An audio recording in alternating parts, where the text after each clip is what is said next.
Productos, servicios, puedes vender muchos, pero reputación tienes solo una. Entonces yo creo que eso es lo más importante y lo que más hay que cuidar. Ella es María Begué, experta en crear marcas personales en LinkedIn con más de 100.000 seguidores. Tú no necesitas tener 10.000 o 20.000 o 30.000 seguidores para monetizar, sino que tienes que tener... ¿Cuáles consideras tú que son los elementos básicos que necesita alguien para empezar? Tener el perfil optimizado. ¿Tu recomendación es que los mejores posts en LinkedIn son escritos? El contenido escrito en LinkedIn sigue reinando. ¿Cómo hace uno para destacarse y generar pues esa conexión con las personas en ese mar de tanto contenido? El error más común que yo veo y lo que más corrijo en mis alumnos y en las consultorías es...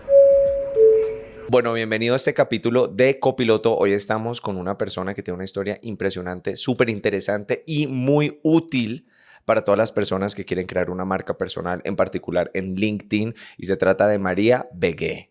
Y lo dije bien. Lo dijiste bien y a la primera. Lo dije bien y a la primera. Claramente, como ya escucharon, su acento espectacular es de España, Valencia, ¿no? De Valencia, la ciudad de la paella, la mejor ciudad de España. No sabe. Claro, la paella es valenciana. Con orgullo te digo que sí. ¿Y vos la sabes hacer? Más o menos. Eso fue un no. Más o menos. Eso no. Eso estuvo muy dudoso. Pero bueno, sin paella o con paella, bienvenida aquí a Copiloto. Se viene un episodio muy interesante y muy útil para muchas personas, aparte con un tema demasiado relevante que es redes, en particular una red muy poderosa que es LinkedIn, y marca personal, que es un tema que a muchas personas le interesan. Así que bienvenida a Copiloto. Gracias, Amiel. Si yo tengo un objetivo hoy, es que ojalá después de escucharnos, por lo menos una sola persona empiece a crear contenido en LinkedIn. Yo Si soy la empiezas persona. tú, llegas a la persona. Bueno, entonces dos. Entonces dos. Yo estoy listo para aprender de ti. Literalmente, yo le dije a Pablo, mi socio, le dije, ¿sabes qué? Yo mismo necesito este masterclass de María. O sea, yo mismo necesito entender todas estas dinámicas de LinkedIn porque nos dicen mucho. Nos dicen mucho como que, oigan, deberían estar en LinkedIn, Copiloto, es perfecto. Y yo digo, pues, o sea, sí, pero no tengo ni idea. Como que es un mundo extraterrestre y alienígena para mí esa red. Creo que el principal problema es que normalmente la gente no considera LinkedIn como una red social. Lo consideran más bien como una plataforma de búsqueda de empleo. Y ese es el problema, que realmente se desconoce que es una red en la que tú también puedes empezar a crear contenido y empezar a darte a conocer. Pues empecemos por ahí, empecemos por un poquito de ti. Tú trabajas en HubSpot, que es una empresa americana gigantesca, importantísima a nivel global, y en algún momento decidiste empezar a postear en LinkedIn. ¿Cómo fue eso? ¿Por qué? Efectivamente, yo trabajo para HubSpot. En HubSpot ya muchos conocen la empresa, vendemos software. Tengo un equipo en HubSpot de estrategia comercial, pero en paralelo a eso, en agosto de 2022, un día decidí empezar a crear contenido. La verdad, en ese momento no tenía ni idea. Yo dije, voy a empezar a publicar y si me va bien, logro construir una audiencia y si me va mal, por lo menos esto me va a ayudar a encontrar empleo o a hacer networking. O sea, yo lo pensé así. Dije, empiezo y pase lo que pase, creo que va a ser una buena decisión. ¿Pero por qué empezaste? O sea, ¿qué te dijo? ¿Dijiste agosto? Del 22. ¿Qué pasó en agosto del 2022 que María Begué dijo, listo, hoy pongo algo? Realmente no pasó así nada concreto, pero yo sí que es verdad que desde hace tiempo quería empezar a emprender. Pero ¿cuál era mi problema? Que yo no quería un emprendimiento que fuera el siguiente Uber, no quería tener inversores, no quería hacer algo así que fuera súper loco. Yo simplemente dijo, quiero tener otra fuente de ingresos y quiero empezar a monetizar algo que esté relacionado conmigo. Entonces, en ese momento no tenía muchas otras alternativas y pensé, bueno, quizás empezar por construir una audiencia es una buena decisión. Y el porqué de justamente escogí LinkedIn fue por ese mismo motivo. Yo dije, bueno, si no lo logro, si no logro crear una audiencia, por lo menos seguro que esto me ayuda a hacer contactos o a buscar oportunidades laborales. ¿Cuántos seguidores tienes desde ese momento hasta ahora en LinkedIn? Yo empecé con 2.700 y ahora tengo más de 103.000. Más de 103.000. O sea, construiste una comunidad gigantesca en esa red social. Sí, sobre todo porque yo creo que en LinkedIn es menos común ver personas con tantos seguidores. O sea, creo que estamos muy acostumbrados a ver cuentas de TikTok con millones de seguidores o cuentas de Instagram y en LinkedIn no se ve lo mismo. Entonces creo que es bastante diferente como digamos los números que se pueden alcanzar en LinkedIn. Y estoy seguro que te ha traído varias oportunidades profesionales, ¿o no? Yo creo que de hecho de todas las redes sociales me atrevería a decir que LinkedIn es una de las que mejor resultados te puede dar en tema de encontrar leads, tema de hacer contactos, tema de obviamente encontrar oportunidades, encontrar trabajos o salir en podcasts como este o salir en rankings o en cosas así, porque digamos que la gente que entra a LinkedIn, la audiencia principal es, para empezar, un poco más mayor que en otras redes sociales y es gente también que tiene o bien mayor nivel de estudios o mayor nivel adquisitivo, pero digamos que es gente que es un poco diferente de lo que se puede encontrar en otras redes. Por ejemplo, en TikTok quizás te puedes encontrar a personas que tengan 12, 13 años. Obviamente ese público no está en LinkedIn. Entonces, si tú quieres empezar a vender tus servicios o a vender tus talentos, puede que te vaya bastante mejor en LinkedIn. Y de lo que conozco de tu historia, lograste tu cometido, o sea, tu objetivo de tener un emprendimiento que no fuera el siguiente Uber, pero te diera una super inyección a tus ingresos y una mejora a tu calidad de vida, ¿lo lograste o no? El objetivo se logró, pero, y aquí va como, digamos, la primera reflexión, si bien se logró lo que yo quería, que era encontrar esa segunda fuente de ingresos, no es lo que yo ahora mismo más destaco. O sea, creo que los aprendizajes en el camino, la mejora que he tenido en temas de comunicación, en temas de escribir y en también todo el tema del storytelling es lo que más destacaría. O sea, al final, si se cumplió el tema de la monetización, sí, pero no es lo que yo destacaría a día de hoy. ¿En qué sentido? Pues que digamos que al final siento que los mayores aprendizajes están en el viaje, en el camino. En, por ejemplo, justamente yo ponerme a pensar qué es lo que puedo vender, qué es lo que yo tengo que le puede interesar al mundo, cómo puedo plasmar las ideas de una forma que generen más atención y que capten más la atención de la gente. Cómo puedo yo contar mis procesos de una manera que a la gente le interese y que la gente también conecte conmigo como María Vegué, ser humano, persona, más allá incluso de lo profesional. Entonces, al final, sí se cumplió ese objetivo final, pero yo no diría que es lo más importante. Y en la parte de monetización, ¿cómo has logrado? O sea, tú ofreces productos, servicios, coaching. Cuéntame un poquito como que el modelo de negocio de los ingresos. Yo, en temas de monetización, creo que he hecho demasiadas cosas y he probado demasiados modelos. De hecho, cuando yo empecé, digamos que empecé creando contenido sobre más bien propósito de vida y liderazgo. Propósito de vida porque me apasionaba y liderazgo simplemente porque yo en mi trabajo lideraba personas. Entonces dije, bueno, estas dos cosas probablemente si empiezo a hablar de ellas, algo terminará pasando. Y en ese momento yo de hecho empecé monetizando vendiendo consultorías 1 a 1, o sea, sesiones de coaching al final, donde yo lo que hacía es que le ayudaba a la gente a encontrar el propósito de vida y a encontrar idealmente trabajos que estuvieran alineados con ese propósito. Y una vez que ya habían encontrado eso, también les ayudaba a pasar procesos de entrevistas. Entonces, fue un inicio un poco curioso con el conocimiento que yo tenía. En ese momento, digamos que logré tener 4 clientes al inicio. Tengo, de hecho, una muy buena amiga que gracias a eso encontró el trabajo de sus sueños y pasó entrevistas y fue una historia muy bonita que aún recordamos, pero digamos que esa fue la primera monetización. Luego ahí yo también empecé a iterar y empecé, digamos, a pivotar hacia aquello que la gente me estaba pidiendo. Yo, pese a que escribía sobre propósito de vida y sobre liderazgo, la gente me preguntaba cómo yo hacía contenido, cómo yo lograba tener seguidores y cómo yo estaba creciendo en LinkedIn. Entonces yo dije, vale, creo que en vez de nadar a contracorriente, entonces es mejor que deje de hacer lo que estoy haciendo y que me enfoque única y exclusivamente en marca personal y crecer en LinkedIn. Entonces, cambié todo lo que estaba haciendo, dejé de ofrecer esas consultorías y empecé a ofrecer cosas 100% enfocadas en marca personal. Y en ese momento dije, vale, yo más o menos los problemas que la gente tiene en relación a la marca personal ya los conozco. Y la gente me preguntaba justamente cómo podían tener más engagement en LinkedIn, cómo podían ellos empezar a potenciar sus marcas personales. Y entonces ahí, como ya sabía los problemas principales de mi audiencia, dije, vale, no voy a hacer consultorías 1 a 1 porque eso es muy desgastante, sino que más bien voy a hacer talleres donde reúna un grupo de personas con estos mismos problemas y a modo de bootcamp, o como quieras llamarlo, nos reunimos todos y vamos avanzando. Y entonces ahí empecé a lanzar talleres de marca personal. Y la verdad es que fue súper bien.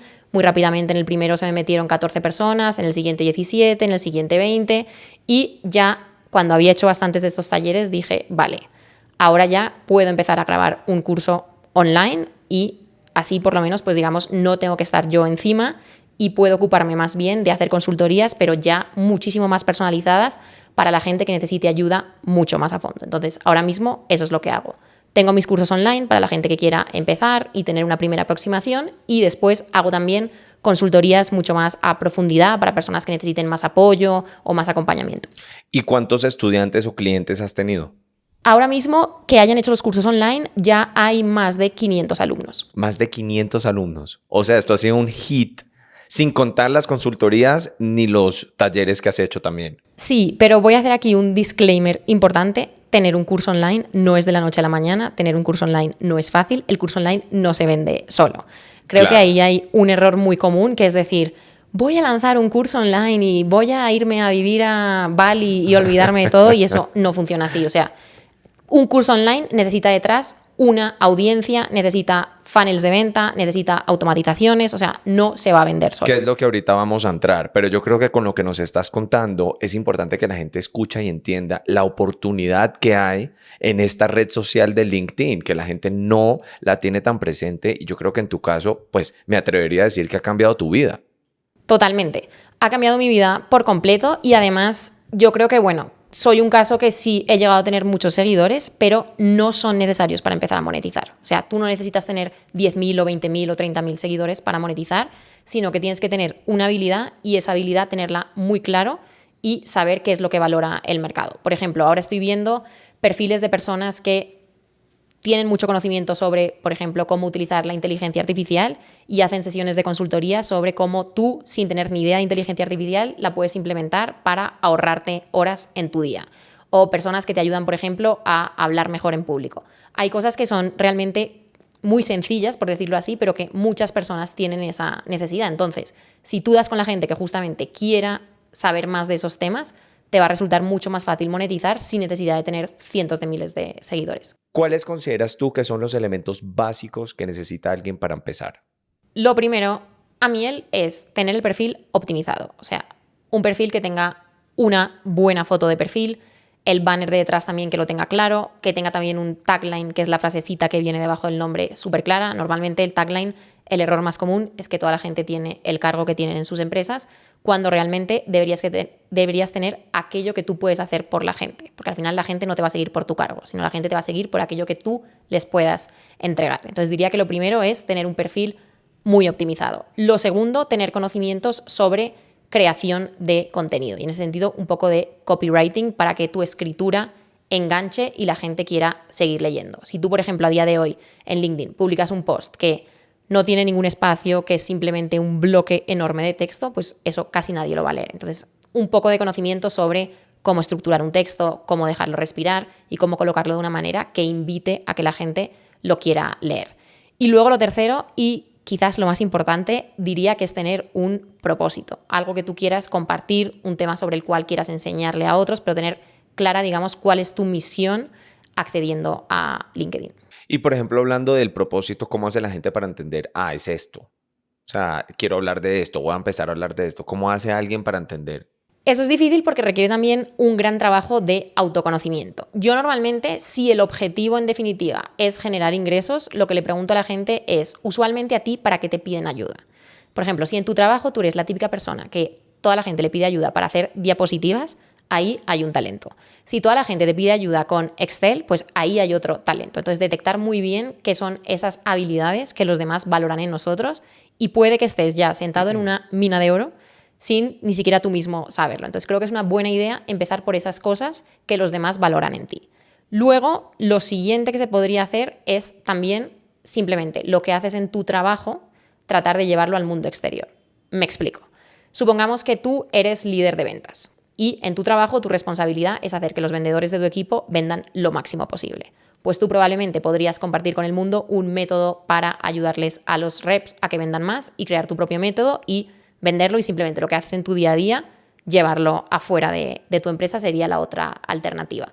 Y la tercera, que es normalmente cuando tienes un poco menos de conocimiento, que es simplemente empezar hablando de algo que te apasione y poco a poco ir encontrando el camino. La acción al final es el mejor antídoto para tú poder ubicarte y poder, digamos, encontrar cuál es el camino. Mira que me llega mucho y le hago retweet a el concepto de empezar por tus talentos. Esa es una recomendación que nosotros en Copiloto le damos siempre a los emprendedores que nos dicen, no sé por dónde arrancar o no sé por qué empezar, quiero emprender, y siempre decimos, por tus talentos, no por tus pasiones, porque no necesariamente por tus pasiones la gente te va a remunerar o te va a recompensar o te va a reconocer, ¿cierto? A mí me puede encantar y puedo ser apasionado por el tenis, pero pues no soy un buen tenista, entonces nadie me va a remunerar por eso, pero puedo ser muy talentoso, no sé, comunicándome, entonces puedo dedicarme a algo donde yo puedo ser periodista. Hay veces, hay casos que uno puede empatar las dos cosas, puedo ser periodista de tenis, ¿cierto? Y até mi talento con una pasión. Pero al final creo que se trata un poco de descubrir cuáles son esos talentos. No sé qué piensas tú. Estoy súper de acuerdo y creo que el principal fallo es que quizás pensamos que no tenemos ninguno. Y yo sé que esto va a sonar a súper cliché, pero todos tenemos un talento. Todos estamos aquí en el mundo por algo y obviamente es nuestra misión descubrir qué es ese algo, pero en definitiva todos tenemos algún talento. Mira que yo tengo un tip porque siempre me pregunta la gente lo mismo, pero es que no sé cuál es el mío. Y yo siempre les digo algo muy parecido a lo que tú acabas de decir. Cuando lo dijiste me alegré porque dije, ok, no, o sea, estoy con algo. Y es, tú lo decías desde el punto de vista laboral, como que qué es lo que la gente te pide o te reconoce en tu trabajo. Yo era, dime 4 o 5 personas a qué acuden a ti. Es lo mismo, básicamente, al final del día. Yo creo que una forma de descubrir tus talentos, si no lo sabes, es ver la gente por qué te busca. Sea en el trabajo, sea por fuera, en cualquier contexto. Al final, yo creo que la misma gente es un buen espejo de tus talentos, ¿o no? Totalmente, y es curioso porque yo creo que a veces lo que pasa es que los demás nos conocen mejor de lo que nosotros mismos nos conocemos, que me parece algo súper curioso, pero que es realidad. Total. Volviendo al tema del perfil, ¿cuáles son los errores más comunes que tú ves, por ejemplo, a la hora de crear un perfil de LinkedIn? Los errores más comunes, el primero lo hemos tocado por encima, pero es básicamente tener un tagline que solo refleje tu cargo. Eso no es suficiente para construir una audiencia, no es suficiente para que la gente se interese por aquello que tú haces. El segundo, aunque sea básico, es también la foto de perfil. Hay fotos de perfil borrosas, fotos de perfil que no están mirando a la cámara, fotos de perfil que no emanan confianza y al final la foto de perfil es una de las cosas que más se ve. Y voy a decir un tercero, quizás porque es un poco más como unpopular, pero si tú, por ejemplo, tienes 2 nombres y 2 apellidos, poner algo también súper largo, va a ser muy difícil que la gente se acuerde de ti. O sea, tú, por ejemplo, Brad Pitt es Brad Pitt. Un nombre, un apellido, ya está. Entonces, en la medida de lo posible, si te fijas en cualquier creador de contenido de LinkedIn que sea reconocido, verás que es un nombre, un apellido, O sea, mantenerlo sencillo, keep it simple. para que la gente lo recuerde con mayor facilidad. Tú acabas de decir algo, nosotros estamos haciendo ahorita el reto Despega, que es nuestro primer taller o bootcamp. Y ayer precisamente estábamos dictando la clase de ventas, ¿cierto? Tips, estrategias de ventas, de experiencia y servicio al cliente. Y uno de los temas que yo quise incluir, yo dicté la clase de ayer, era la imagen personal. Y yo hablaba mucho de que a veces uno, digamos que quiere rechazar que la imagen es importante, pero en el mundo de los negocios es fundamental. Y usaste una palabra que es la que yo usé ayer para decir por qué es importante la imagen y es confianza. Y las imágenes cambian, o sea, la imagen que uno debe presentar cambia dependiendo del rubro, ¿cierto? O sea, tu expectativa de la imagen de un entrenador de gimnasio es distinto a la imagen que tú tienes de cómo debería ser un abogado, ¿me entiendes? Es otra ropa, es otro lenguaje, es otro cuerpo, ¿cierto? En teoría en tu cabeza. ¿Por qué haces tú, y yo quiero escuchar tu opinión al respecto, tú acabas de hablar de que la foto no inspira confianza? ¿A qué te refieres con eso? Eso tiene que ver con la imagen. Correcto. A ver, fotos que inspiran confianza, obviamente yo lo que recomiendo es que en la medida de lo posible, si puedes hacerte fotos en un estudio con un profesional, siempre va a ser mucho mejor. Pero también porque hay ciertas cosas que una imagen, aunque pensemos que no, capta, que pueden ser incluso nuestros valores. Por ejemplo, uno de mis valores de marca personal es el optimismo. Y en ese sentido, yo usualmente casi siempre salgo sonriendo. En mi foto de perfil salgo sonriendo. Entonces, hay también ciertas cuñas que van a ser útiles en esa confianza, que son también nuestros valores. Y la fotografía, aunque pensemos que no, los puede reflejar. Pero lo que más confianza da en una foto al final es que sea profesional y que sea de calidad y que tú estés, digamos, de frente mirando a la cámara. Siempre va a ser lo que más va a ayudar. ¿Cuál es tu definición ahí de confianza? Mi definición sobre la confianza en relación a la marca personal o de confianza para una fotografía. La marca personal. Vale, yo creo que el principal objetivo y una de las maneras de ver la marca personal es justamente escalar la confianza.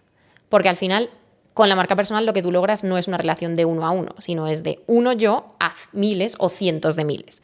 Entonces, en la medida de lo posible, deberías tratar de eso que estás construyendo, esa confianza al final, escalarla. Te pongo un ejemplo muy sencillo.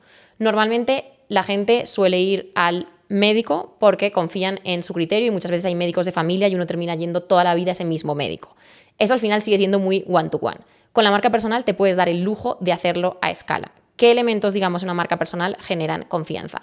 El principal y de los más difíciles que yo veo en la gente, la constancia. El simple hecho de estar ahí todos los días genera confianza. Tú sabes que si abres LinkedIn vas a ver un post de María. Y esa disciplina y esa constancia son uno de los elementos que mayor confianza generan. Luego, ahora hay elementos que también se están incorporando más a LinkedIn, como los vídeos. Con un vídeo tú me puedes ver cómo me expreso, puedes ver cómo me comunico y eso también al final va a reforzar esa confianza, porque entiendes que detrás de todo hay una persona y hay una persona, pues en fin, que se mueve de cierta manera, se comunica de cierta manera y eso también va a generar confianza. Y luego obviamente hay confianza que viene simplemente de tu propia autoridad sobre los conceptos de los cuales hablas. Cuanto mayor expertise tengas sobre un concepto, mayor confianza eso va a emanar. Y yo por eso le recomiendo mucho a la gente que se aleje de lo genérico. O sea, trata de alejarte de lo que se puede encontrar en Google y más bien habla desde tu experiencia, desde tus errores, desde tus aprendizajes, desde lo que tú has vivido, porque eso es intransferible al final. Bueno, pasando un poco de lo que sí hacer y no hacer en el perfil y al final el objetivo que es transmitir confianza, pasemos al paso 2 o a la fase 2, que es encontrar tu nicho. Pero, ¿qué nichos consideras tú que tienen ahorita el mayor potencial en LinkedIn? Buenísima pregunta. Yo creo que hay nichos que están supremamente desaprovechados. Por ejemplo, el nicho de crear contenido sobre finanzas para ayudarle a gente que quizás ya tiene ciertos ahorros a cómo invertir ese dinero. Hay muy pocas personas que ahora mismo en el mercado hispanohablante están creando contenido sobre finanzas personales y ahí yo veo un gap tremendo. Otro en el que veo también un gap y es quizás ya en otros, digamos en Estados Unidos se empieza también a ver más cosas de ese tipo, pero es también fitness para ejecutivos dentro de LinkedIn. En Estados Unidos ya hay varios coaches que son entrenadores y simplemente tienen programas más enfocados hacia personas que quizás son sedentarias o personas que son ejecutivas, que tienen al final unas necesidades diferentes. Y luego, otro nicho que a mí también me gusta bastante es todo el relacionado con superar cosas como el síndrome del impostor o superar cosas como el miedo al rechazo o ese tipo de cosas cada vez. O el burnout.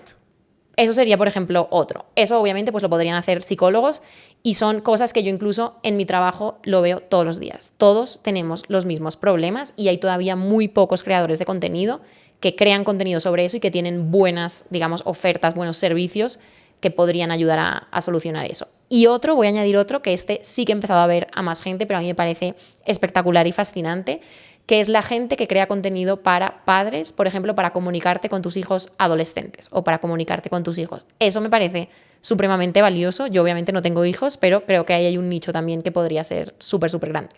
¿Qué pasa si, por ejemplo, uno no tiene o el talento o las herramientas o la experiencia en ninguno de estos nichos que son interesantes? ¿Cómo descubro el mío? Yo creo, a mí, a ver, o sea, obviamente, sí, esto es yo los que he dicho es porque yo lo veo después de crear muchísimo tiempo contenido y consumir demasiado contenido en LinkedIn, lo veo y digo, hay un gap. ¿Esto quiere decir que en otros nichos tú no puedas tener lugar? No. Por ejemplo, hay cosas incipientes. Todo el tema de inteligencia artificial, cualquier persona que te ayude con esos temas, probablemente ahora va a tener una oportunidad. O incluso dar servicios a personas que justamente también están empezando a vender dentro de LinkedIn. Cada vez veo también más gente ofreciendo cosas para personas que venden infoproductos o personas que necesitan ayuda con automatizaciones, todas esas cosas. O sea, al final, cualquier cosa que tú hagas en tu trabajo, si en tu trabajo hay una necesidad para la cual a ti te han contratado, es muy probable que en el mundo exterior esa necesidad también exista. ¿Cómo hace uno listo? Entonces escogí un nicho. Uno de los que tú recomendaste porque tengo los talentos o la experiencia en esos temas, o me di cuenta que mi nicho es XY. ¿Cómo valido? ¿Cómo digo, ok, si es por acá, o sea, empiezo y qué? ¿Cómo me doy cuenta? ¿Cómo tomo la temperatura? Yo lo que recomiendo es, obviamente, no te metas en hacer algo súper complejo antes de tenerlo validado. Por ejemplo, yo he tenido casos de personas que se han puesto a grabar por completo un curso online sin ni siquiera saber si eso podía funcionar. Entonces, yo creo que una muy buena manera de empezar es tú incluso ofreciendo el servicio de forma gratuita. Oye, mira, voy a hacer sesiones para ayudarte a afrontar el síndrome del impostor. Tengo solo 10 plazas, a ver a quién le interesa. Si las 10 se te llenan, obviamente, buen outcome. Sin embargo, también te digo, obviamente lo gratis siempre se va a llenar mucho más fácil. Luego, idealmente, también tendrías que hacer una prueba de pago para ver luego realmente si la gente pagaría por ello. Porque lo gratis siempre es muy atractivo para todos, pero lo de pago cuesta obviamente más que esas cosas se llenen. Pero en definitiva, tú en LinkedIn puedes simplemente poner la oferta al mundo y ver qué interés suscita. O sea, básicamente tu recomendación en este caso sería antes de lanzarte y grabar el curso y hacer todo este esfuerzo es empieza probando los temas, empieza haciendo cosas gratuitas y empieza de esa forma como que a medirle el aceite a la situación. Sí, y también hay incluso otros instrumentos. Dentro de LinkedIn también puedes hacer encuestas y tú puedes preguntar abiertamente, oye, estoy preparando un programa o estoy preparando unas consultorías o unos talleres. Creo que estos 3 temas podrían interesar y ver a ver a cuál le interesa más a tu audiencia. También yo recomiendo mucho, y eso yo lo hice mucho al principio, del contenido que tú creas, anotar qué preguntas te llegan. Eso es crucial porque lo que la gente está preguntando es lo que la gente necesita resolver. Pues pasemos ahorita que mencionaste la palabra contenido a fase 3, que es precisamente creación de contenido. Entonces la primera pregunta es, ¿cuál es tu método para crear contenido y para hacer una estrategia? ¿Cómo decides tú de qué hablar, cómo hablar, qué es interesante? Ahí ya empezaste con un tip, que eran las preguntas que te hacían. Pero cuéntanos un poco más. Yo lo que recomiendo en relación al contenido, o por lo menos lo que yo hago, es tratar también de hacer contenido en bloques. Es decir, yo no abro LinkedIn y ahí empiezo a escribir y a ver ese día si estoy inspirada o no estoy inspirada, sino que cojo un día a la semana y ese día procuro sacar por lo menos 2 o 3 semanas enteras de contenido. Y entonces ahí ya, digamos, estás en el flujo de escribir, estás en el flujo de crear y te va a resultar mucho más fácil que todos los días enfrentarte, digamos, a la hoja en blanco. Entonces el primer consejo que yo daría es intenta hacer el contenido en bloque. Esto es súper sencillo de entender. Tú, digamos que no se te ensucia una camiseta y la echas a la lavadora, no. Te esperas a que haya camisetas, pantalones y todo y luego lo echas a lavar junto. Entonces aquí es lo mismo. Intenta ponerte 1 o 2 días y en esos días sacar la mayor cantidad de contenido posible. Luego también estrategias de contenido hay varias. Digamos que una de las más recomendadas es la que funciona con forma de embudo, donde tienes contenido top of the funnel, que es sobre temas más genéricos, como pueden ser temas de actualidad o en LinkedIn temas del mundo laboral, que digamos los vas a usar para atraer nuevas personas a tu perfil. Luego vendría el middle of the funnel, que es contenido de autoridad, donde tú vas a hablar de tu área de experiencia, de tu área de expertise y vas a tratar de reforzar justamente tu confianza y la confianza que la gente deposita en ti, compartiendo consejos, compartiendo vivencias, experiencias, todo lo que sea parte de tu área de experiencia. Y luego lo último sería el bottom of the funnel, que es el contenido de venta. Si, por ejemplo, estás en ese momento tratando de vender tus consultorías, pues contenido que sea simplemente un testimonio de otra persona o simplemente tú contando que te quedan pocas plazas, pero contenido enfocado a la venta.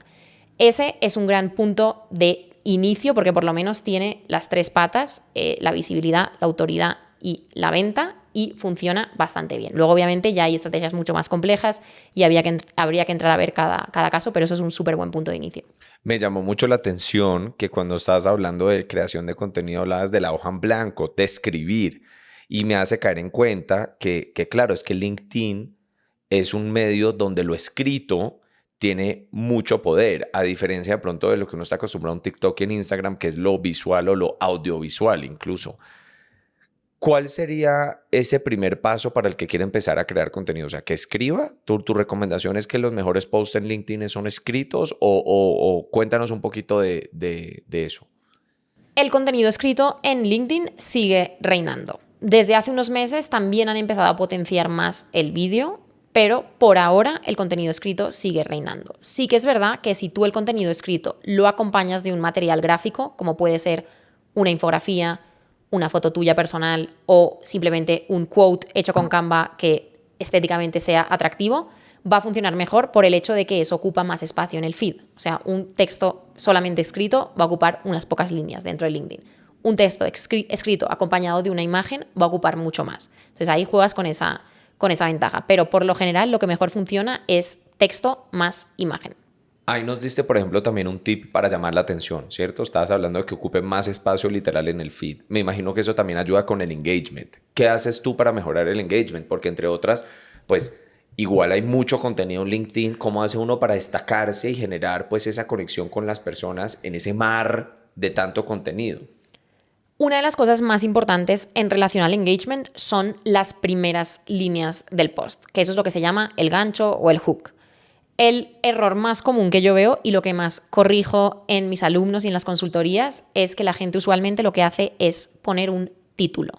Un título al final no es otra cosa que un resumen de la publicación, pero tú idealmente en las primeras líneas lo que deberías hacer es captar la atención poniendo algo pues que sea sorprendente o que sea llamativo y luego empezar a anticipar la solución de lo que vas a contar.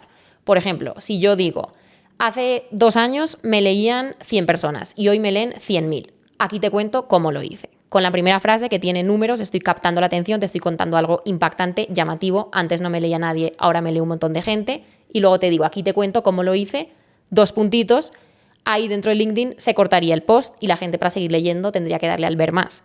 Yo te estoy dando ganas de que cliques en el ver más porque te estoy diciendo, así es como yo lo hice y así es como tú podrías aprender. Entonces, un muy buen consejo es arrancar por captar la atención y, digamos, detener el scroll y luego empezar a anticipar la solución para que la gente se quede con las ganas de seguir leyendo. O sea, y hay como una psicología del consumidor que, entre otras, me acuerda también al tema, pues en Instagram sucede de otra forma, en TikTok también, ¿cierto? Que es el hook, igual que lo que tú mencionas, pero en vez de escrito es dicho, ¿cierto? Entonces, 3 razones por la cual no te has ganado tu primer $1.000.000. Entonces la persona ya una dice como que, uy, ¿cómo así? ¿Qué será lo que estoy haciendo? De forma escrita requiere otro talento, ¿no? ¿Qué le dirías a alguien que de pronto no se siente tan cómodo escribiendo? ¿LinkedIn no es para ellos o hay formas de poder lograrlo? Me gusta que me preguntes esto. Bueno, lo primero porque al final de lo que yo me doy cuenta es que el ser humano es súper básico. O sea, nos llaman la atención cosas que al final son, o sea, como que caemos en la trampa muy fácil.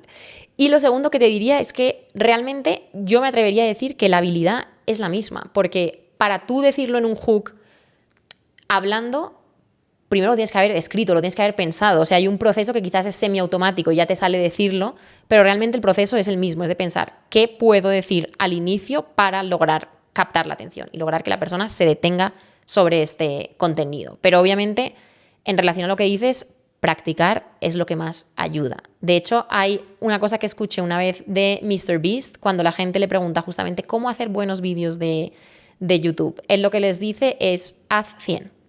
Y ahí lo que pasa es que la gente que hace los 100 no vuelve a preguntarle porque ya lo han entendido, y luego hay gente que no lo hace y que por ende pues nunca lo terminan aprendiendo. Yo creo que eso es muy real. O sea, la mejor manera al final también de aprender y de volverte mejor en ese arte, digamos, de hacer hooks, por llamarlo así, es hacer muchos. Me encantó ese consejo. A 100, claro, porque a la larga, pues ya hace 100 ya algo aprendiste. Y si no aprendiste, ya no lo hagas más, mejor dicho. Me gustaría, porque el tema de los hooks o los ganchos, como se dice en español, es tan importante y tan relevante en cualquier red, que diéramos unos ejemplos. Me parece que eso puede ser útil para el que nos esté escuchando, como que cómo es algo bien dicho con un gancho chévere y sin gancho. ¿Te parece? Vale, me pones una tarea difícil, pero En vamos, vivo, en vivo. vamos a ello. Entonces, por ejemplo, si tú estás haciendo vamos a ponerlo así, una publicación sobre liderazgo, y digamos que le quieres enseñar a la gente lo que es un buen líder. O sea, esto es un poco tópico, pero vamos a hacerlo sobre esto. Si tú de título pones lo que tiene que hacer un líder para ser un buen líder, eso es un título, es un resumen de lo que sería el post. Eso es aburrido, eso, digamos, no tiene sabor. Si tú pones algo como, por ejemplo, hace 3 años me dijeron que era el peor jefe que habían tenido jamás, y gracias a eso aprendí esto, o gracias a eso cambié esto, o ahora hago esto que no hacía antes. Ahí ya cambia por completo, porque primero captas la atención con algo, digamos, que es un poco sorprendente y que puede que no toda la gente se atrevería a decir. Eso también pasa mucho con los ganchos. Hay muchas cosas que funcionan porque nadie más se atrevería a decirlas así. Pero por lo menos a mí esa fórmula de decir algo que impacte y luego empezar a contar lo que sigue es de lo que más me ha funcionado para generar curiosidad y para, digamos, interrumpir a la persona que está quizás scrolleando. Pues ese ejemplo que acabas de dar me pareció muy contundente y muy Ha sido rotundo. en vivo. O Ha sea, sido eso en tiene vivo. mérito, Esto es ¿eh? en vivo, en real y no sin preparación. O sea, yo le acabo de tirar a quemarropa, como decimos en Colombia, la pregunta. Me parece, entre otras, que la respondiste increíble porque quedó muy claro. O sea, la diferencia entre esos dos títulos es grandísima. Uno no llama nada la atención y el otro sí. Y yo creo que aquí el mensaje para todos los que nos escuchan es que intenten hacer el título, como tú dijiste, llamativo, que provoque esa curiosidad, que tenga, como que piénsenlo con esa psicología del consumidor, como que qué podría decir que detone interés. Y voy a añadirle picante a esto. Yo, bajo mi criterio, y obviamente tengo muchísimo margen de mejora, la inteligencia artificial no sabe hacer buenos hooks. Pues Impopular. si supieras... No, es que si supieras que esa era la siguiente pregunta que te iba a hacer. Bueno. Te iba a decir, hay mucha gente que hoy en día está creando todo su contenido con inteligencia artificial o dice, es más, es que me pasó. con una persona yo estaba hablando, una de las personas que me ha dicho, porque la verdad muchas personas me han dicho de que Copiloto debería tener más presencia en LinkedIn y que yo debería empezar a poner pues más al respecto, porque sí he puesto, pero no mucho, ni consistentemente.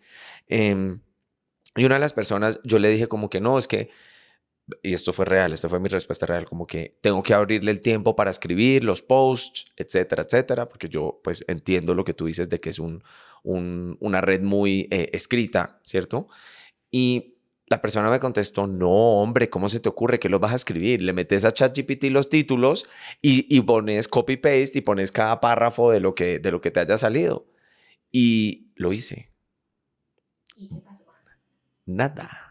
Porque precisamente era cero interesante. Y lo paré porque dije, primero que todo, así no hablo yo. Y es que ahí se ve afectada tu reputación y eso es algo que poca gente considera. Y es lo más importante porque eso es tu nombre entero, o sea, es tu marca personal precisamente. Es más, por eso también lo paré. Y lo confieso acá, sí puse como 3 o 4 hasta que en el cuarto dije, bueno, yo ya entendí que esto no gustó, esto no pegó. Entre otras, yo siempre supe que no iba a pegar porque yo decía, esto yo lo leía y yo decía, esto está claramente no está escrito por mí, no está escrito ni siquiera por un humano, o sea, es evidente. Pero yo creo que la mayoría de la gente piensa que con inteligencia artificial puede lavarse las manos del contenido. Voy a decir muchas cosas. La primera es que productos, servicios puedes vender muchos, pero reputación tienes solo una. Entonces yo creo que eso es lo más importante y lo que más hay que cuidar. Ahora, entrando de lleno al tema de la inteligencia artificial. Estamos en 2025, entonces también hago como highlight de eso. Yo no sé en 2030 cómo vaya a ser la cosa, quizás todo cambia muchísimo.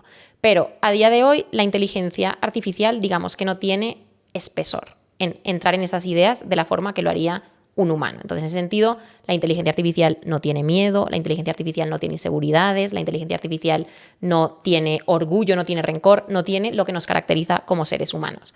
Y la cosa que más funciona cuando tú estás compartiendo contenido es justamente hacerlo desde tu vulnerabilidad, hacerlo desde tu experiencia, porque eso al final es lo que te hace único. Crear un post que solo tú mismo podrías haber creado, un post que realmente sea intransferible es una de las claves más importantes y es lo que va a hacer que una audiencia conecte contigo. Y en relación a la inteligencia artificial, lo que yo veo que está pasando es lo siguiente. Las barreras de entrada de la creación de contenido están más bajas que nunca, pero por eso mismo destacar es más fácil que nunca, porque con que tú te distancies de eso, hagas algo que no sea genérico, hagas algo que parta de tu experiencia propia, digamos, de esa primera persona, de lo que tú has vivido, lo que tú has aprendido y lo que a ti te ha pasado, va a ser supremamente fácil que esa publicación destaque. Y en mi caso, mi reputación en LinkedIn es rescatable todavía. Es rescatable, es rescatable. No. Que ya puse 4, que entre otras, mientras que te estoy escuchando, estoy que me meto a borrarlos porque no los borré. Pero sí, le hago doble clic a todo lo que acabas de decir y lo comparto porque estoy totalmente de acuerdo. Entre otras, fue mi experiencia. Entonces, mejor dicho, ahorita que acabemos aquí, me voy a meter y los voy a borrar. Y es que de hecho hay algo muy curioso, un experimento que puedes hacer y es cómo cambia algo si tú lo explicas en tercera persona o de forma impersonal y si lo pasas a la primera persona. Si, por ejemplo, yo pongo simplemente 3 consejos para ser mejor emprendedor y pongo un listado de cosas, no va a funcionar ese post tan bien como podría funcionar uno donde yo te digo, emprendí durante 5 años y esta es la lección más importante que me lleve. Ya solo ese cambio de hacer lo que algo que parta de ti le va a funcionar muchísimo mejor. O sea, creo que también estamos ya muy cansados de leer cosas genéricas, aunque ni siquiera quizás conscientemente nos hayamos dado cuenta. O sea, un poquito personalizar siempre.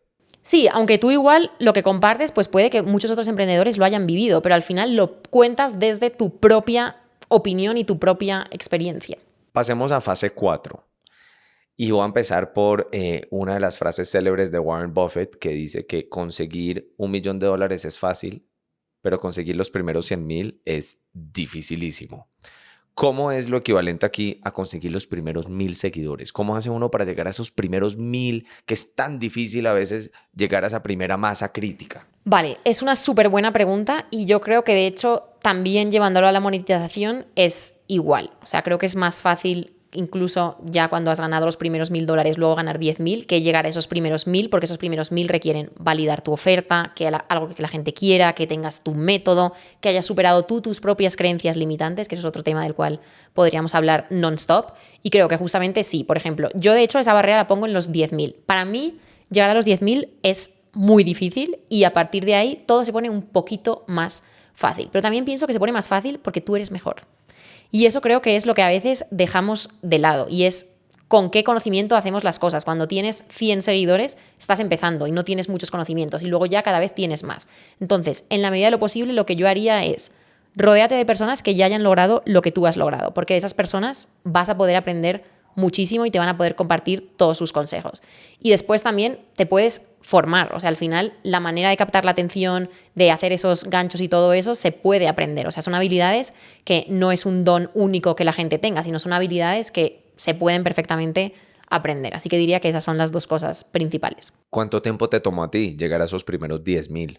Esos primeros 10.000 a mí me tomaron, curiosamente, me tomaron 7 meses, pero realmente se lograron en un mes. Me explico. Estuve 6 meses donde no lograba crecer, o sea, no estaba entendiendo lo que funcionaba. Luego, de repente, tuve un post que se hizo viral, lo entendí y ahí empecé como, digamos, a double down, double down, double down y fue, o sea, como que un día se desbloqueó el crecimiento, que me parece muy curioso porque a ustedes les pasó algo muy parecido con Copiloto. Entonces siento que de repente, y eso es algo que todo emprendedor debe saber, o sea, tú, digamos, estás empujando una piedra gigante, una piedra que ocupa toda tu visión. No sabes dónde está el final de la montaña, entonces si abandonas, puede que ya solo quedara 1 metro. Entonces creo que hay veces que simplemente toca como seguir empujando esa piedra gigante porque puede que el final esté mucho más cerca de lo que tú crees. Pero te voy a hacer una pregunta aquí interesante entonces, retadora. ¿Cómo sabe uno que está a 1 metro o que ni siquiera está subiendo la montaña porque lo que estás empujando no tiene futuro? Vale, ahí hay un balance súper importante porque, claro, tampoco te quieres quemar persiguiendo algo que no tiene ningún sentido y que es absurdo. Y cuánto tiempo si tengo que estar metiéndole horas a algo, porque también es verdad que con pocas horas las cosas no van a funcionar. O sea, eso del dinero fácil, el éxito rápido, en mi experiencia, no sé en la de otras personas, pero en la mía no existe. O sea, eso es imposible. Entonces, ahí hay un balance. Yo creo que igualmente hay pequeños como milestones en el camino que te pueden permitir entender si estás yendo hacia el lugar indicado. Por ejemplo, la retroalimentación de tu contenido, que la gente diga, oye, eso me resultó útil o de eso aprendí. El impacto también que estás generando en engagement o en visualizaciones que vaya creciendo. O sea, creo que hay indicadores, como digamos, síntomas de que las cosas van por buen camino y es también lo que tenemos que prestar atención. Aparte de que te estén dando buena retroalimentación de tu contenido, ¿qué otras señales hay de que vas bien? A ver, digamos que si tienes un objetivo particular, por ejemplo, de lograr tu primer cliente, ponte también un deadline, no tanto de tiempo, sino de intentos. O sea, porque claro, si tú estás 7 meses, pero en esos 7 meses le posicionas tu producto, digamos, a 10 personas, pues probablemente no va a ser suficiente. Entonces yo me pondría un deadline, no tanto de tiempo, sino más bien de intentos, sabiendo que igual va a haber muchas personas que te van a decir que no. Pero creo que esos indicadores de tracción, de que por lo menos una primera persona compre, son súper, súper valiosos. Mira que me estás haciendo acordar, y ahorita que mencionaste Copiloto, que el caso fue parecido. Después de, creo que 3 meses, fue el video número 75 que subimos. Pasamos de tener 2.000 seguidores a 100.000 en 4 días. Ahorita vamos en 330.000 o 340.000, o sea, una locura. Pero si tú hubieras hablado conmigo el día antes de ese video, yo estaba desesperado, yo estaba súper impaciente, yo no sé qué está pasando, no está gustando lo que estamos haciendo. Sí estábamos creciendo, pero era un ritmo muy suave, incluso en una de mis crisis de impaciencia, porque la paciencia no me caracteriza, estoy trabajándolo con mi psicóloga y todo. Hice una reunión con mi equipo, Pablo, las otras personas de redes de nosotros, y dije, oigan, hay que hacer algo, esto no está como que vamos 70, en ese momento íbamos 60 videos, vamos 60 videos y como que no está pasando gran cosa. Y rehicimos la estrategia y en la nueva estrategia estuvo el nuevo video que nos hizo virales y empezó como ese nuevo camino. Pero siento, y la gente me lo pregunta mucho, pero es muy difícil yo explicarle a la gente lo que pasó. Y entre otras, también siento que si no hubiéramos hecho ese cambio, o sea, si yo hubiera quedado terco que tenía que ser como era al comienzo, yo no creo que hoy en día tuviéramos los 400.000 o 350.000 seguidores que tenemos. Entonces, hay como que un aspecto de esto que también requiere como flexibilidad de intuición, ¿no? Creo que el problema también está en que hay análisis superficial y análisis crítico. Análisis superficial, solo miro los números. Análisis crítico, miro los números y me pregunto ¿por qué? ¿Por qué esto sí está funcionando? ¿Por qué esto no está funcionando? ¿Por qué esto funcionó mejor que lo anterior? ¿Por qué esto no funcionó mejor que lo anterior? Yo cuando empecé cada semana, cuando terminaba la semana, anotaba. Creo que esto funcionó mejor por esto. Anotaba hipótesis, luego las validaba. O sea, cada semana que cerraba yo decía, vale, creo que esto es así, creo que esto no es así. Y yo misma las semanas que iban después corriendo iba validando todo eso. Entonces creo que es importante no solo mirar los números, sino hacernos preguntas con respecto a esos números. Y definitivamente, si empiezas a ver, digamos, tendencias o temáticas o cosas que están funcionando, ahí tienes que poner toda la gasolina, o sea, tienes que pisar el acelerador. Incluso yo repito publicaciones que sé que funcionan, porque sé que me traen seguidores y que van alineadas a mis objetivos. O repito temáticas que sé que mi audiencia pues tiene bastante interés en esas temáticas. Entonces creo que es tener un buen análisis que no sea superficial, sino que sea realmente crítico, y luego las cosas, aunque sean poquitas, que van funcionando, apretarles a esas cosas y obviamente desechar las que no están funcionando, que también nos cuesta mucho soltar, que es lo que tú acabas de decir. Como dejar esa estrategia que no estaba trayendo los resultados, aunque sí les costó un esfuerzo. Es que realmente abre la puerta a ¿y qué hubiera pasado si no hubiéramos cambiado la estrategia? Y es como que no estaríamos en el copiloto que tenemos actual. No, no quiere decir que no estaríamos en otro muy bueno, pero hubiera sido distinto. Entonces yo creo que aquí mucho de tu mensaje también creo que es de paciencia estratégica, ¿cierto? O sea, darle duro, pero con una estrategia. Y si tú ves que esa estrategia no está sirviendo, pues la siguiente decisión estratégica es cambiar la estrategia. Acabo de decir estrategia 6 veces en como un minuto. No, pero total. O sea, al final, si no estás teniendo resultados, seguir haciendo lo mismo es ridículo. Es ridículo. Es como dijo Einstein. Creo que repetir lo mismo es insanity. ¿Cómo se dice insanity en español? Locura. Sí, pero ¿qué pasa? Que también, y creo que nosotros somos demasiado de la inmediatez, también a las cosas hay que dejarles un tiempito. O sea, eso me decían ellos. Un tiempo, o sea, por lo menos un tiempo de ver cómo va eso. O sea, tú no puedes esperar ponerte a escribir hoy y que mañana de repente vayas a tener 20.000 seguidores en LinkedIn. O sea, no va a pasar así. Requiere también de un aprendizaje. Y ahí también cada persona parte de un contexto diferente. Si tú, no sé, escribías en una revista en el colegio, pues ya tienes una ventaja que quizás los demás no tienen. Entonces, todos nosotros partimos también de puntos diferentes y hay que ser conscientes de dónde partimos. Creo que para complementar lo que acabas de decir, hace una semana o dos estuve en una llamada con un representante de Instagram que me llamó. Yo soy parte como una red de creadores de Instagram y tenemos llamadas.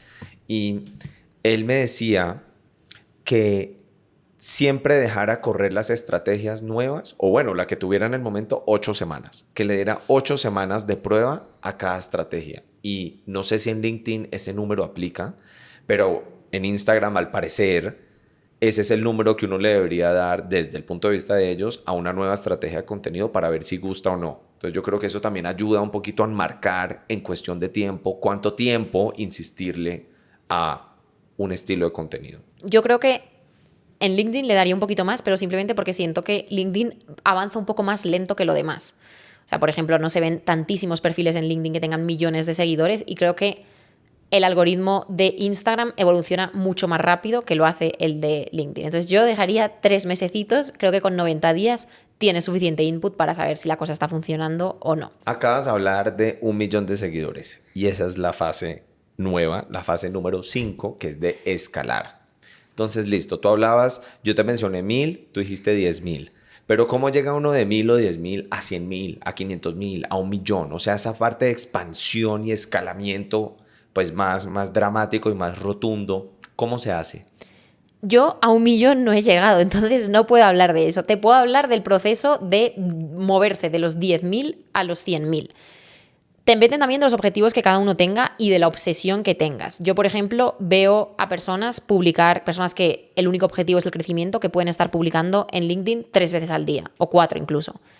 No es lo que yo hago. Yo publico una vez al día, de lunes a viernes. Entonces 5 veces a la semana. Incluso hay días que si estoy muy ocupada no publico porque no puedo dedicarle tiempo. Entonces creo que depende, lo primero, de lo mucho que tú te obsesiones con ese escalar y cuál sea tu objetivo. Porque al final hay una pregunta que es ¿para qué quieres los seguidores?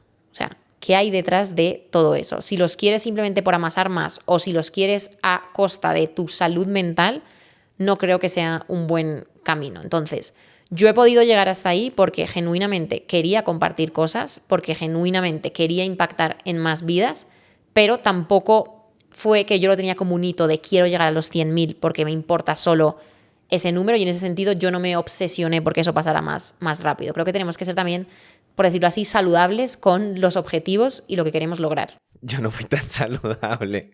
Yo no fui tan saludable con copiloto. Yo era, oigan, quiero que crezca, quiero que estalle. Es más, hubo un punto que me empecé a bañar y dejaba el celular en la ducha. Y ahí fue cuando dije, no, un momento. O sea, ya Me estoy obsesionando. Sí, ahí ya dije, literal, como que lo hice, haz de cuenta, 2 semanas seguidas. Me tomé 2 semanas en caer en cuenta que esto estaba extraño. Que como así que yo me estaba bañando en la ducha. Y, ¿cómo así que bañando en la ducha? Que yo me estaba bañando y tenía el celular en la ducha ahí por si cualquier cosa. Yo decía, en un momento, esto no puede estar bien. Esto no puede estar bien. Y me ha tocado, hablando de salud mental, me ha tocado en verdad hacerle un poquito de distancia al celular. Ahora pongo mucho el modo luna, el que es como que nadie me moleste, porque necesito un segundo de desconexión, porque si no me pego durísimo y me obsesiono con los números, que no es saludable, y he leído pues que obviamente también genera mucha ansiedad. Y luego también es que cada audiencia tiene un valor. Normalmente se dice que cuanto más ennichada la audiencia, más valor, digamos, que tiene ese seguidor o ese lead. O sea, tú quizás te podrías volver, no sé, súper viral compartiendo chismes, cotilleos o cosas así de famosos, pero quizás esa no es la audiencia más rentable. Y sin embargo, puedes tener una comunidad que está muy conectada contigo, que es de 10.000 personas que son emprendedores y que quieren emprender en retail o un área súper específica, y va a tener muchísimo más valor que 500.000 personas que nada que ver y que ni siquiera conectan contigo como persona. Que yo creo que ahí es algo que muchas veces no entendemos de las redes desde afuera, ¿cierto? Solo vemos el número grande, seguidores, pero el número que realmente importa no es ese, es conversión. Es cuántos de esos seguidores en verdad confían y compran tus productos o servicios. O sea, cuántos en verdad están contigo. Cuántos son, en mi lenguaje que yo uso con Copiloto, cuáles son en verdad los fans. Cuáles en verdad están ahí porque quieren participar y quieren entrar. Entonces, creo que el mensaje que tú das es muy importante que la gente también lo escucha y lo sepa. No solo es el número grande ni la cantidad de seguidores. Yo conozco emprendedores que tienen comunidades de 5.000, 6.000, 7.000 y venden 20.000, 30.000 dólares al mes porque convierten impresionante, y esos varios miles de personajes que lo siguen, digamos que lo siguen religiosamente. Entre otras, si tú coges, porque uno dice, no, es que 7.000 personas no es nada, ve y hazlas verdad, ¿no? Ponlas en una sala a 7.000 personas y háblales, dales un curso o cuéntales una historia tuya.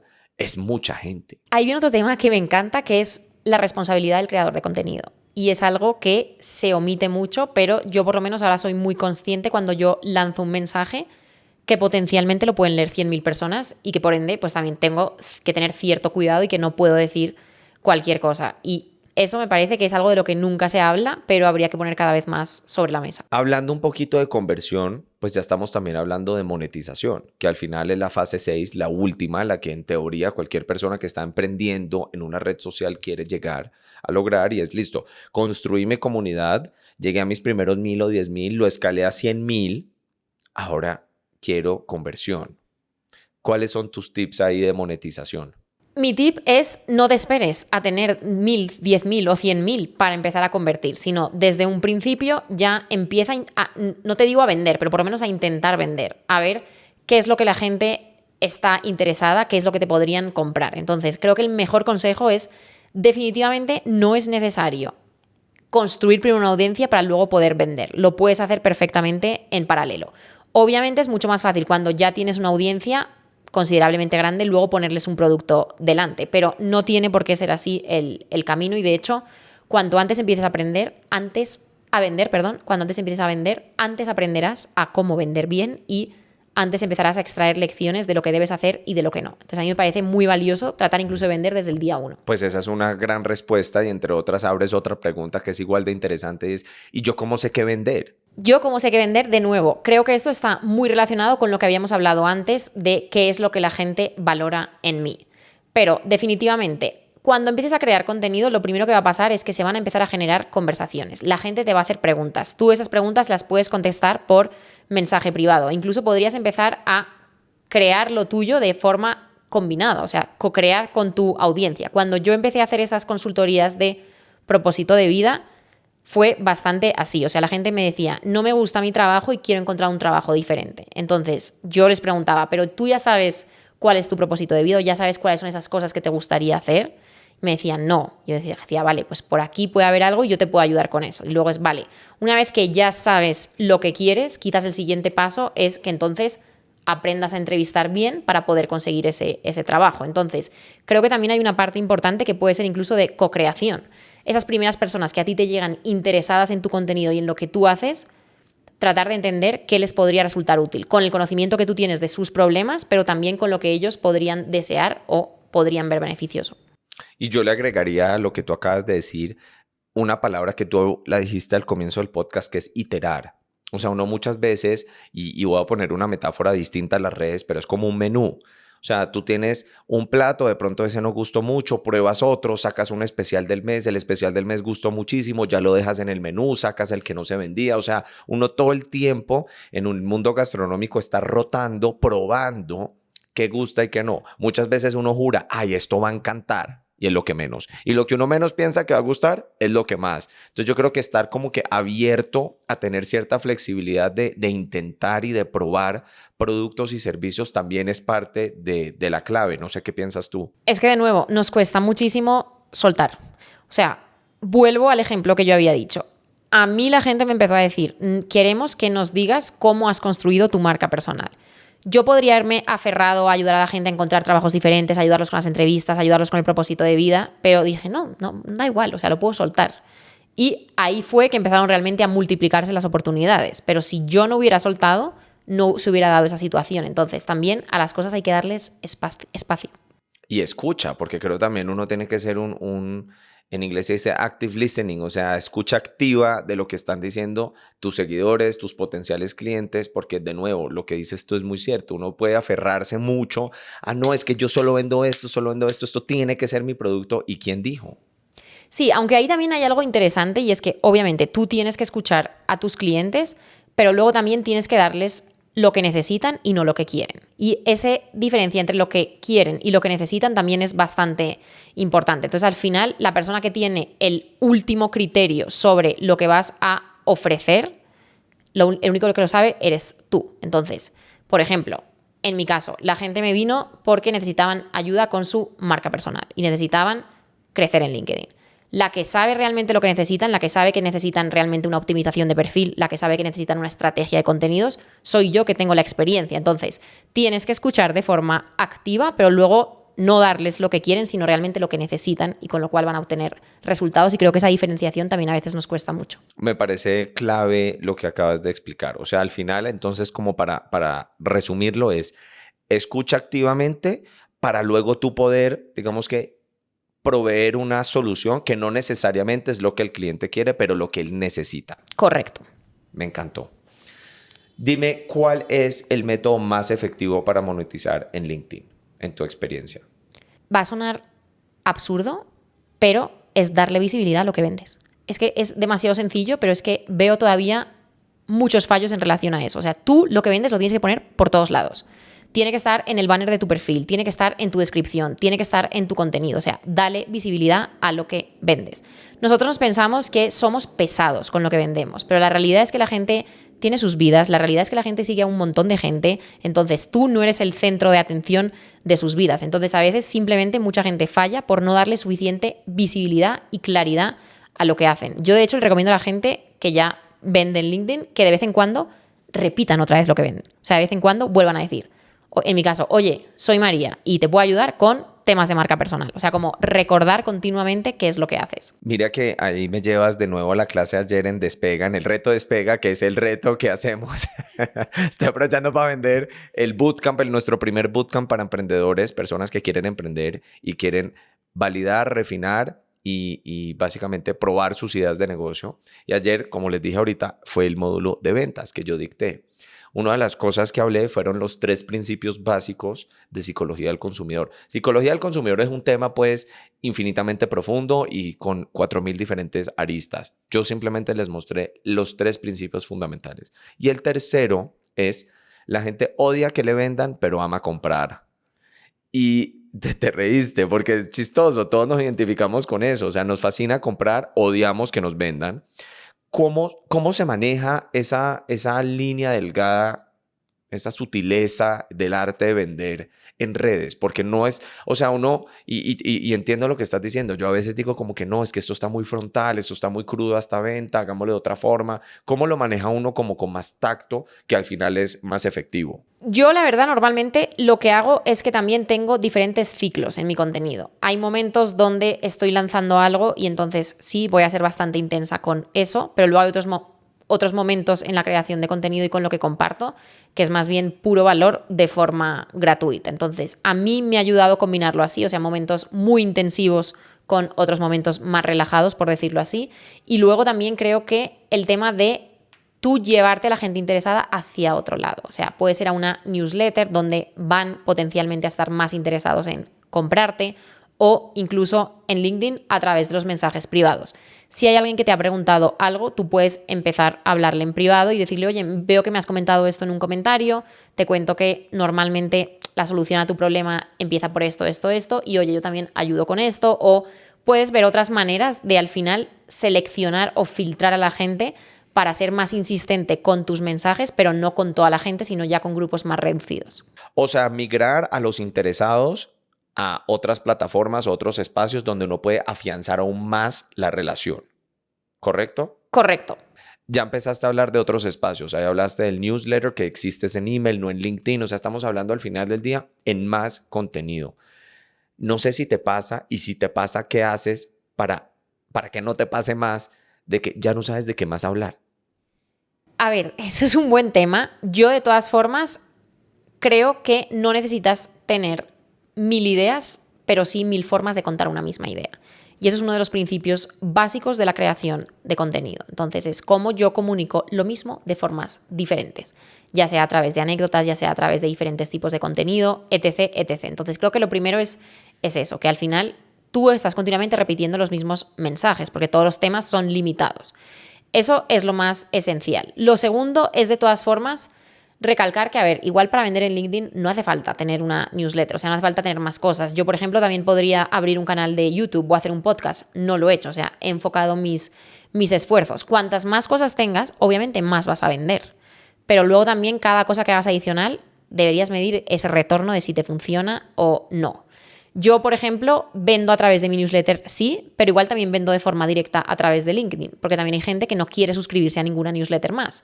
Entonces, ahí creo que es más bien de ser selectivo y de cada inversión que haces, medir el retorno. Yo, por ejemplo, empecé a publicar en Threads, probé durante 4 o 5 meses. Los leads que me estaban llegando no eran leads de calidad, no era gente que luego convertía a mis formaciones de marca personal en LinkedIn y paré. Creo que nos obsesionamos también mucho en ser como omnipresentes. No, es que hay que estar en Instagram, en TikTok, en LinkedIn, en YouTube. Si tú con una sola plataforma cumples tus objetivos, pues maravilloso. Pues te agradezco mucho por este paso a paso de las 6 fases de crecimiento y monetización en LinkedIn. Creo que para todos los que escucharon fue absolutamente informativo, educativo e inspirador. Para mí lo fue. Quiero hacerte un par de preguntas ya de un carácter más personal. Lo primero es que tú representas un estilo de emprendedor que es muy importante, pero que la gente, digamos que no necesariamente considera cuando piensa en emprender, y es el emprendedor que igual tiene un trabajo y que mantiene el trabajo, porque tú no te has ido de ese trabajo. Yo quiero que nos cuentes por qué. ¿Por qué es que no te fuiste de ese trabajo o de ningún trabajo? O sea, ¿por qué no te has dedicado de lleno a tu emprendimiento? Buena pregunta. Yo creo a mí que lo primero también es un poco entender cuáles son nuestros objetivos de vida. Yo, por ejemplo, ahora uno de mis objetivos personales es que en mi ciudad, en Valencia, me quiero comprar un apartamento, que obviamente es bastante caro. Yo sé que si mantengo los dos ingresos voy a llegar a cumplir antes ese objetivo para luego poder seguir cumpliendo objetivos. Entonces, lo primero es entender muy bien qué tipo de vida queremos construir, cuáles son nuestros objetivos. Puede que yo en un momento diga, oye, el tema de la marca personal me está ocupando mucho tiempo y yo realmente lo que quiero es más tiempo. O decir, no, mira, ya estoy cansada de trabajar en el mundo corporativo y lo que quiero es solo dedicarme a mi marca personal. Entonces creo que en cada momento escoger muy bien dónde queremos poner nuestro foco y cuál queremos que sean nuestros objetivos. Y ahí, porque tú lo dices mucho y eso me encanta, la terapia ayuda también un montón para saber realmente qué es lo que quiero hacer con mi vida. Y lo segundo que diría es también relacionado con si tú dejas tu trabajo para emprender, a mí me parece arriesgado. No digo que no lo puedas lograr, pero me parece arriesgado, sobre todo según la condición económica que tengas. Pero puede requerir demasiado esfuerzo por tu parte y un nivel de presión muy grande. De decir, vale, he dejado mi trabajo, entonces mañana necesito el equivalente para poder mantener mi estilo de vida, pero necesito conseguirlo con mi emprendimiento, que si partes de cero, eso va a ser muy difícil. Entonces, yo creo que justamente si empiezas haciendo las dos, no tienes esa presión, puedes ir más despacio, con más cabeza fría, pensando más las cosas. También a mí me ha pasado que me he vuelto súper cuidadosa con mi tiempo. Yo digo muchísimo que no, todos los días. Al principio me costaba demasiado, porque era como, no, esa clase en la universidad la quiero hacer, ese podcast quiero ir, esa charla la quiero dar. Ahora, digamos que me he vuelto una persona que dice bastante que no, me encantaría poder hacer muchas más cosas, pero al final estoy simplemente enfocada en lo que más impacto genera para los objetivos que quiero cumplir. Me encantó tu respuesta y entre otras refleja un consejo que damos mucho en Copiloto y es no hay que renunciar para emprender, incluso 9 de 10 casos, lo mejor sería no renunciar para emprender y que le des un chance al emprendimiento digamos, de coger rumbo, coger fuerza y ahí sí tú en el tiempo tomar la decisión de si quieres dedicarte de lleno o si quieres, si estás contento con tu trabajo, dejarlo y dejar este ingreso en paralelo que mejora tu calidad de vida. O sea, hay muchas formas y versiones de emprendimiento y no necesariamente es esa la de la película de que la persona dejó todo y se tiró de borda y yo coincido contigo. Ese suelen ser los casos más arriesgados y en donde las personas uno termina escuchando, no, es que lo perdió todo. Entonces, me parece muy sabio lo que tú dices. Querías decir algo, ¿cierto? Sí, que de hecho yo creo que tardé en emprender, pese a siempre haberlo querido, porque pensaba que la única opción era construir el siguiente Uber, buscar inversores y crear un equipo gigante. Y renunciar. Y renunciar también a todo y empezar así. Y yo eso lo viví porque fui una de las primeras empleadas de una startup y dije, yo no quiero esto, pero sí quiero emprender, entonces no entiendo qué es lo que yo tendría que hacer. Y me costó varios años entender que había otros caminos. Y una de las cosas que a mí me gusta del contenido que yo comparto es mostrar que hay muchas maneras de hacer las cosas. Tú puedes emprender sin ser ese emprendedor que sale en Forbes. Hay muchas maneras de al final construir un camino alternativo. Y no es necesario salir en Forbes tampoco, ni irrelevante. Yo te hago una pregunta aquí también, otra vez de carácter más personal, y es, si bien has sido muy exitosa con tu emprendimiento en paralelo a tu trabajo, ¿algún momento que te has sentido quemada o saturada entre manejar el trabajo y el emprendimiento? Porque creo que una de las creencias limitantes de los que quieren emprender pero no pueden o no quieren dejar el trabajo es, pero es que no voy a poder hacerlo todo. ¿Cómo ha sido para ti hacerlo todo? Esto quizás vaya a sonar un poco impopular, pero yo afortunadamente hago cosas tanto en mi trabajo como en mi marca personal que me apasionan y que realmente las siento conectadas con mi ser y con las cosas que yo quiero lograr, que usualmente no he pasado por épocas de burnout. Lo cual no quiere decir que no haya habido dificultades. Una dificultad grande que sí he tenido y que la sigo gestionando todos los días es el tema de los haters. O sea, es algo que, la verdad, yo ahora mismo estoy en un buen punto donde simplemente ignoro esos comentarios o incluso gente que falta el respeto, los bloqueo, pero es un tema que al principio me impactó mucho, como puede haber gente que no tenga más vida que criticar lo que los demás hacemos cuando genuinamente yo sé que estoy haciendo algo bueno para el mundo. Y creo que para todo creador de contenido, los haters siempre van a ser un tema delicado. Estoy de acuerdo, incluso a mí me tocó ya entenderlo desde el punto de vista de que es más interacción en la publicación, entonces que escriban, yo ya digo así, bueno, que escriban y pues esa ha sido mi forma de metabolizar un poquito ese tema. Entendiendo un poco tu experiencia personal y profesional, yo de nuevo te felicito por todo lo que has logrado. Creo que sos un ejemplo de un éxito muy tuyo, ¿cierto? De cómo conectaste con tu propósito, con tus talentos, con las necesidades, con tus sueños, con tus objetivos, o sea, con tu estilo de vida. Yo creo que vos sos un ejemplo de un emprendimiento con propósito, un emprendimiento consciente que sí es un negocio, pero agrega mucho valor y da y ofrece mucho valor al que lo consume, gratuito o pago. Entonces, te aplaudo, creo que es todo lo que en Copiloto admiramos y lo que estamos intentando también de generar y que la gente también vea que emprender tiene muchas definiciones y tiene muchas caras de la moneda. Entonces, dicho esto, cierro con la pregunta Copiloto típica, ¿Qué? ¿Te la sabes? No me la sé. Estoy Bueno, fallando. estás fallando y sí perdiste todos los elogios que le acabo de dar. ¿Cuál es la definición del éxito para María Begué en el 2025? La tengo bastante clara y es no tener ningún arrepentimiento de cosas que quiero hacer. De hecho, el 1 de mayo entrego mi apartamento en Bogotá y me voy a diferentes ciudades de Colombia simplemente a conocerlas porque es algo que no quiero morirme sin haberlo hecho. Entonces diría que la primera cosa para el éxito es, en esta vida no quiero tener arrepentimientos. Y la segunda, en la medida de lo posible, acercarme a la tranquilidad. O sea, irme a dormir con la absoluta certeza que ese día hice lo mejor que pude y que estoy generando un impacto positivo. Y vamos a añadir también una tercera, ya más asociada a la libertad. O sea, sentir que en cada momento, por ejemplo, hoy estoy aquí porque quiero. Podría estar en otros lugares, sí, pero estoy aquí definitivamente no porque me obligan, sino porque me apetece estar aquí compartiendo contigo. Gran respuesta entre las otras grandes respuestas que nos dio María hoy. Muchísimas gracias. Por favor, todos síganla en LinkedIn. ¿Y cómo te encuentran? María Begué, fácil, y ahí contenido sobre marca personal, mentalidad, todos los días de lunes a viernes. Ya escucharon que ella misma dijo, María Begué, sencillo, como dijo en la primera parte de la entrevista, siempre claro y siempre sencillo.